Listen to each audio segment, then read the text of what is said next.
Alright, so I'm pretty sure the last video I showed was the leak and where it is. It's in the back side, passenger side, on one of the rubber pieces. And it costs a small fortune to basically replace them hoses. It's like close to 400, 500 bucks.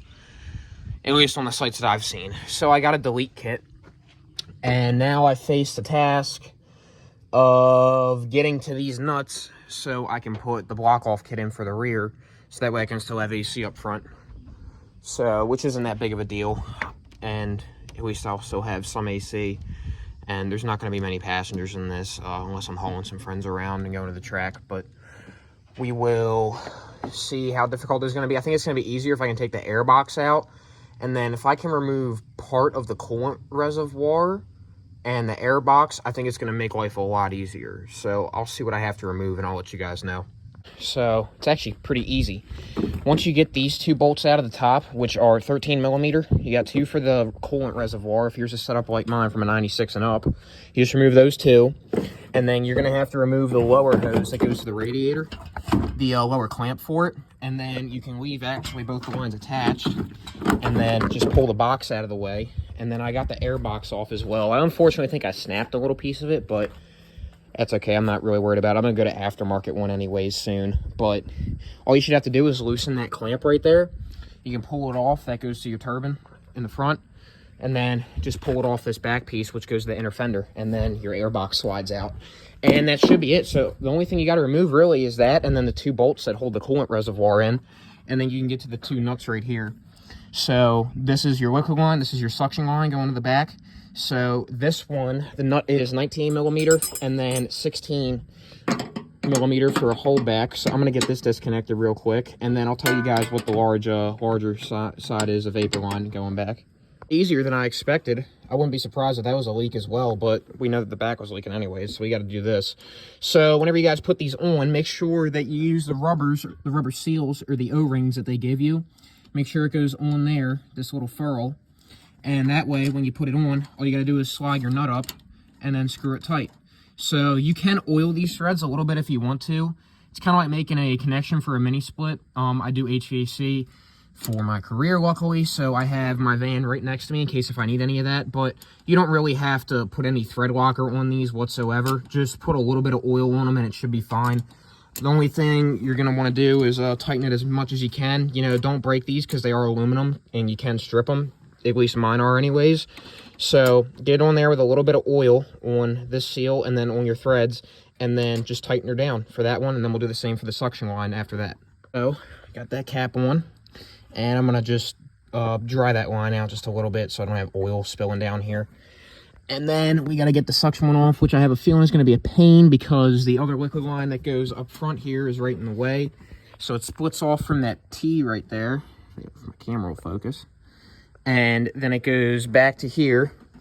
You have one liquid line that goes back, and then you have one other liquid line that goes over here and goes into your evaporator and goes to your meter and device first. So now I'm, like I said, at the trouble of getting this thing off. So I have an 1/16 on this one, then I just have a crescent on this one because I don't have a big enough box wrench or open end. So I'm going to try and get that off now, and we'll see how far we get. Okay, so the suction line is actually flexible. One thing GM engineers did right on this. So I got a new O-ring on it now. You always want to replace these whenever you're doing these. And then I have my other plug here. So we're going to put this on next. And I think that's roughly the same size. Yes, it is. So just oil them threads like I did on the last one. And then oil the O-ring seal too, which you always want to do. And then just tighten it down, and I can pressure test it. And that should be it. I had some trouble getting this one on. I can tighten it down. That's not the problem. The problem is that it's still open and it still moves back and forth. It should be tight like this one is. See, it doesn't wiggle. This one, I've gotten the nut tight with the bolt, with the block off nut on the other side. But the problem is that it still wiggles up and down and side to side. So it's leaking. And I leak tested it just to make sure. And sure enough, it was. So I got a different size O-ring on there, a little bit bigger. I think that was the issue. So we'll see if that works. If not, I'm not too sure what else it could be. But I'm pretty sure that was the issue, because as you can see now, it sticks out past the flare a little bit. So hopefully that was all it was. All right, guys. Well, that did the trick. Just use a tighter nut a tighter O-ring, and I'm not feeling anything right now. I got 350 PSI on it. 350. So we're gonna wait and see if that drops. I'm gonna pull a vacuum on it anyways, but I would probably like to double evacuate it. And basically what that means is I'm just gonna pump more nitrogen into it just to dry the system out a little bit more. So we'll see how that does, and then we'll try and get it below 400 microns or whatever we can get it to. It shouldn't take that long because it's only from here and up, so it's not the whole back now. But we'll see how it does. Holding at 350. So take this off and watch my hose blow everywhere. Hold it with my knee, and we're gonna bleed off the nitrogen. I'm very confident that it's good. So once we get this all bled off, get my vacuum hoses on it, and then we can start pulling it down. All right, so we are hooked up. Going to my service fittings. Have micron gauge separate. So I'm going to turn it on. I always put a towel on top of this, otherwise it'll usually spit oil out at you because the system's cold.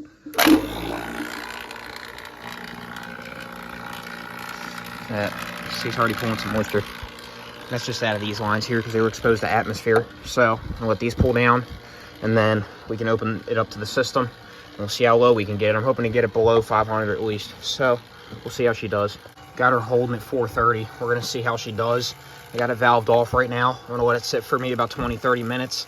And then so long as we haven't gone above, say, 460, 470, we should be able to charge it. Sometimes when you shut these off, it will equalize because it's pulling vacuum from each of these, and it equalizes throughout the rest of the system. So you'll read a little bit more here sometimes, like I just jumped to 440. So it's nothing to be too concerned about. It's definitely better than it was before since I put that block off kit in. So I just want to make sure I have everything ready because I don't want to go putting this back or the air box and I have to take it back out to fix a leak or anything. So we'll see how she holds over a little bit of time. All right, we're looking good. So I'm about to shut her down and we can throw some charge at it. I'm only going to do about a pound and a half because factory charge is 3 pounds and 3.5 pounds, but that's for the entire system. I have like half of that. So I'm going to start it a little bit less than half, and then we'll turn the compressor on and we'll see how it feels inside. All right, so got her basically zeroed, got her connected there, and this is just the residual pressure from when I was bleeding this. So make sure you bleed these before you open any ports or any valves to the actual system, because if you do, you're going to let moisture in once you take the vacuum hoses off. So now we can let this part in here. Just meter it in slowly. Open them fully. I have my gauges shut here.